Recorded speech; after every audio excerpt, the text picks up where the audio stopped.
Switching gears for a moment, you knew Donald Trump way back in his New York real estate days. What a charmer. And, despite, whatever you say about him, even you say he's a great salesman. What is his sales technique? Why is he so great? He is a phenomenal salesman. He's not a great salesman. He's probably the best salesman I've ever been in the company of. And I spent a lot of time with Donald because he's 5 years older than me, I think 4 years, and he was raising his company right parallel with me raising mine. And so I did a lot of work with Donald. And I can tell you, he is the best salesman I've ever met in my life. I watched him walk into a situation, for example, selling the Plaza Hotel to the Chinese out of Hong Kong, it was in Taiwan, group of Asians, wealthiest families in Hong Kong. And they were there because they were interested in the Plaza Hotel. And I was the broker, or my brokers, we were all at the table, and we were like really hungry to make this deal.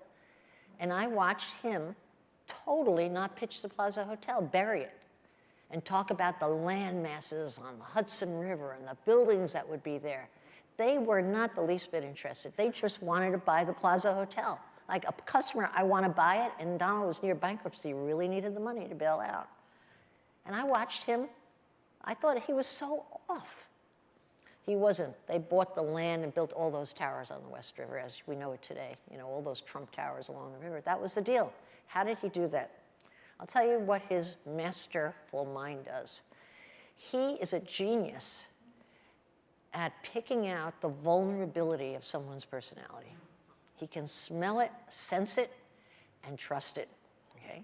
So for example, if you were to walk into a business meeting with Donald and you're saying whatever you're saying, I've seen it time and time again, he could see what your weakness is and not physically reach over and put his finger on it, but he just could see what your weakness is and play into it. Not the nicest thing in the world, but it's a certain gift I've never seen anyone else. And that's exactly what he did in the election. I think he put his finger on what the weakness was, the vulnerability of people, and he knows how to touch it, just so. And people go along for the ride. He is a phenomenal salesman, I have to say. Really. He could sell anything. And he did.